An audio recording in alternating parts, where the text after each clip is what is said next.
Bitcoin hitting $80,000. That's a 31% jump in just the past month. It's got everyone talking, but is this the start of something big, or are we in for another Bitcoin bubble?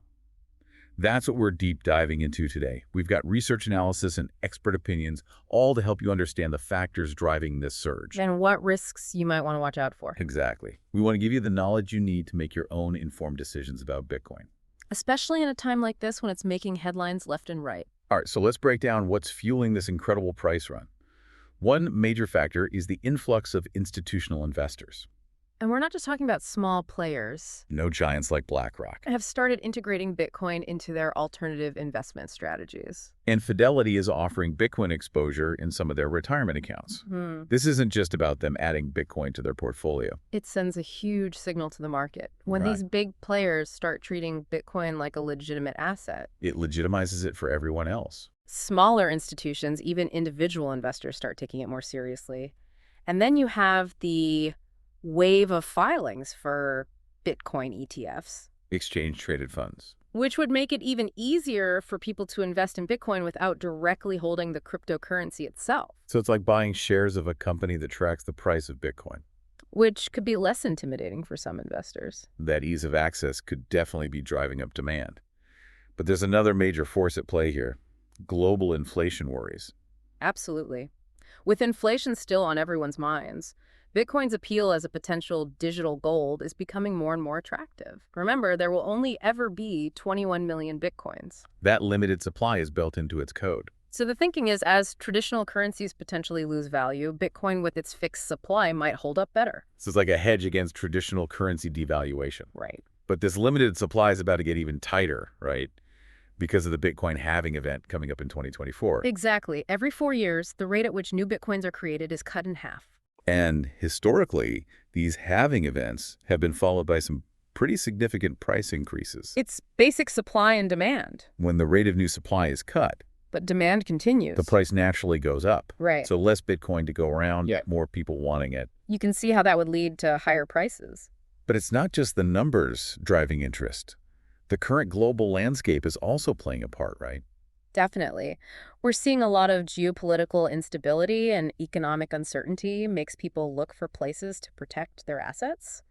Bitcoin being decentralized with no central bank or borders starts to look pretty appealing to some, And this ties into the growing decentralized finance or DeFi movement. which aims to build a more inclusive financial system.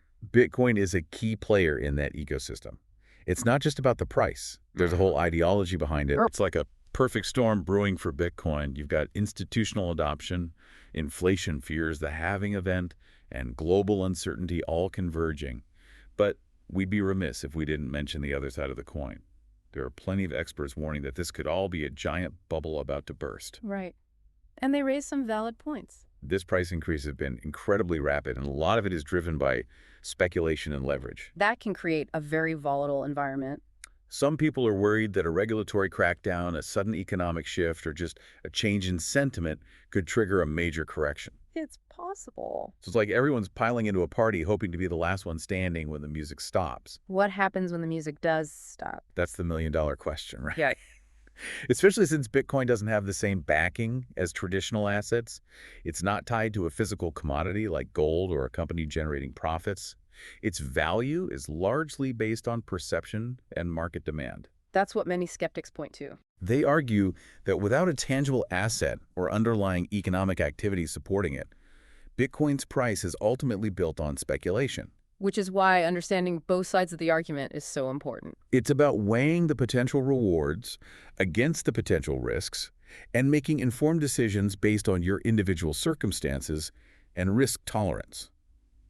We've laid out some of the key drivers and concerns, but there's one more crucial piece of the puzzle we need to discuss before we can give you the full picture: regulation. Yes, governments around the world are starting to take notice. And their decisions could make or break this entire market. Absolutely. That's a whole other deep dive in itself. It is. And it's something we'll be exploring in detail in the next part of this episode. So if you want to stay ahead of the curve and understand the potential regulatory landscape that Bitcoin is facing, be sure to stick with us. Welcome back. As promised, we're diving into the regulatory landscape surrounding Bitcoin, which is a complex and constantly evolving space. It feels like governments around the world are all over the map when it comes to Bitcoin. Some are embracing it, others are trying to control it, and some are outright banning it. What are some of the approaches we're seeing? It's a real mixed bag, and that uncertainty adds another layer of risk for investors. Right. Take El Salvador, for example. They've gone all in, making Bitcoin legal tender alongside the US dollar. That's a bold move. They believe it can help their economy and give people more financial freedom. But it seems like most countries aren't quite ready to go that far. Right. Many are taking a more cautious approach. Some are experimenting with central bank digital currencies or CBDCs, Think of it like, a digital version of their existing currency, but using blockchain technology. so like the European Union. Is working on their digital euro while China is already testing their digital yuan. So it's like they're trying to harness the benefits of blockchain and digital currencies while maintaining control over their monetary system. Exactly. It's about balancing innovation with stability. But then you have countries like China, which have cracked down hard on cryptocurrency, banning mining and restricting trading, They see Bitcoin as a threat. to their financial stability and control. It really is a global tug of war with Bitcoin caught in the middle. It is. What are some of the biggest concerns regulators have about Bitcoin? One of the primary concerns is the potential for money laundering and illicit activities. Since Bitcoin transactions can be somewhat anonymous, it's attractive for those seeking to move money under the radar. Makes sense. Regulators are working on ways to track these transactions and prevent criminal use. And I imagine consumer protection is another big worry, right? Huge. Because Bitcoin isn't backed by a government or a bank. There's no safety net if things go wrong. Absolutely. If you lose your Bitcoin or if an exchange gets hacked, there's no FDIC insurance to protect you. Regulators are grappling with how to create safeguards for consumers in this new and decentralized world. And let's not forget the environmental impact of Bitcoin mining. Those massive server farms consuming huge amounts of electricity have raised eyebrows. Right. That's another major point of contention. The energy consumption associated with Bitcoin mining has become a focal point for regulators, particularly in regions focused on sustainability and reducing carbon emissions.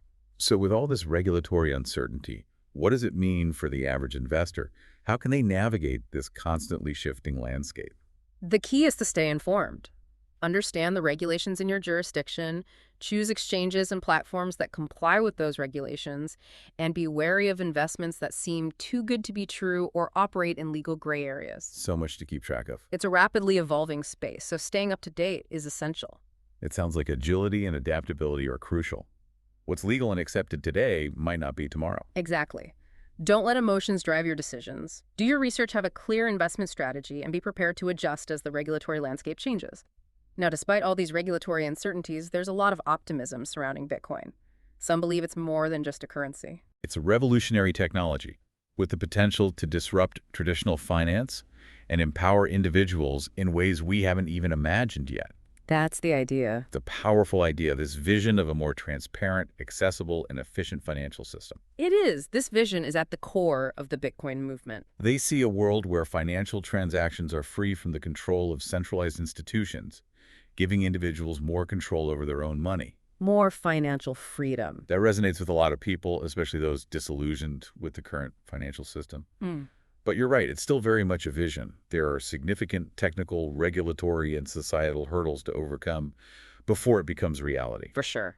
So where do we go from here? What are some of the key trends and developments we should be watching out for in the coming months and years? One key area to watch is the evolution of the Lightning Network, I've heard about that. a technology that aims to make Bitcoin transactions faster, cheaper, and more scalable. It's a second layer built on top of the Bitcoin blockchain that enables micropayments and near-instantaneous transactions. So it's like a superhighway for Bitcoin transactions, bypassing some of the congestion and high fees of the main blockchain. Exactly. If the Lightning Network gains wider adoption, it could be a game changer for Bitcoin's usability. Imagine. Imagine being able to pay for your morning coffee or send money to someone overseas instantly and for fractions of a penny. That's incredible. That's the potential of the Lightning Network. That could be huge, especially for merchants and businesses who might be hesitant to accept Bitcoin right now due to slow transaction speeds and high fees. Right. But widespread adoption faces challenges, Like security, user experience, and interoperability with other payment systems. It's a technology to watch closely. Another trend to watch is the growing integration of Bitcoin with traditional financial systems. We're already seeing major payment processors and banks exploring ways to incorporate Bitcoin into their services. For instance, PayPal and Visa already allow users to buy, sell, and spend Bitcoin. It's happening. So it's not necessarily about Bitcoin replacing the existing system, but rather finding ways to coexist and even complement it. Exactly. It's about finding a balance between innovation and stability, decentralization and regulation. Oh. We're seeing bridges being built between the traditional financial world and the crypto world, which could lead to more mainstream adoption. It's going to be fascinating to see how this all unfolds. It feels like we're at a pivotal moment in the evolution of finance. But before we wrap up this section, I want to circle back to something we touched on earlier, the social and cultural impact of Bitcoin. This isn't just about technology and finance, it's about challenging the way we think about money value and power. You're absolutely right. Yeah. At its core, Bitcoin challenges the traditional power structures of finance. It gives individuals more control over their money, reducing their reliance on banks and governments. It's a fundamental shift with the potential to reshape not just the financial landscape, but also our social and political structures. It's a conversation that's just beginning, and it's one that we all need to be a part of. But let's bring it back to the practicalities for a moment. We've covered a lot of ground today, from the regulatory challenges to the technological innovations and the broader societal implications of Bitcoin. So what's the main takeaway for our listeners? I think the biggest takeaway is this. Bitcoin is a powerful force that's not going away anytime soon. It's pushing us to confront fundamental questions about money technology and the future of finance. Whether you're a believer, a skeptic, or somewhere in between, understanding these dynamics is essential in today's world. Because whatever happens with Bitcoin, the innovations it has sparked are here to stay. It's reshaping the financial landscape, and we're all along for the ride. But we're not done yet. In the final part of this deep dive, we'll address the big question on everyone's mind. Is Bitcoin at $80,000 a sign of lasting value, or are we witnessing another bubble about to burst? All right, we've explored the forces behind Bitcoin's price surge, the regulatory hurdles it faces, and even the potential for it to, reshape how we think about money itself. But let's get down to the question on everyone's mind. Is this $80,000 price tag a sign of lasting value, or are we about to see another Bitcoin bubble burst? That's the million-dollar question, isn't it? It is. Looking back at all the research and expert opinions we've gathered, there are two main camps emerging. Okay. On one side, you have the optimists who believe this rally has staying power. They point to things like growing institutional adoption, Bitcoin's potential as a hedge against inflation, and the upcoming halving event as reasons to be bullish. So they're basically saying Bitcoin is maturing as an asset class, attracting serious long-term investors, not just those looking for a quick buck. Right. They see Bitcoin as a store of value, like a digital gold, that will hold its worth even when traditional markets get shaky.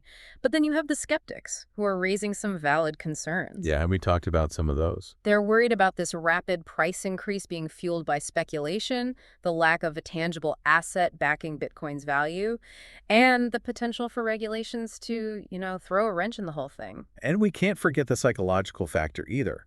When an asset's price skyrockets like this, it can create a fear of missing out that drives even more speculative buying. It's like a self-fulfilling prophecy that could inflate the bubble even further. Exactly.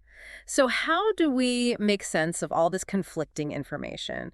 What are some practical steps listeners can take to navigate this uncertain terrain? That's the golden question. What advice do you have for our listeners trying to make sense of it all? First and foremost, do your own research. Don't just, Don't just rely on headlines or get caught up in social media hype. Dig into those sources we've discussed. Read analyses from reputable experts. Understand the technology behind Bitcoin and form your own educated opinion. It's like with any major decision, right? Informed choices come from well-informed perspectives. Absolutely. And remember, never invest more than you can afford to lose. Bitcoin is still highly volatile, so treat it like a high-risk, high-reward investment. Diversification is also key. Right. Don't put all your eggs in one basket. So spread the risk, make sure your portfolio is balanced, and don't get swept up in the hype. Right. And perhaps most importantly, don't let emotions drive your decisions. Fear and greed can lead to costly mistakes in any market, especially one as fast-moving as cryptocurrency. It's all about staying level-headed, having a clear investment strategy, and sticking to it even when things get turbulent. Exactly.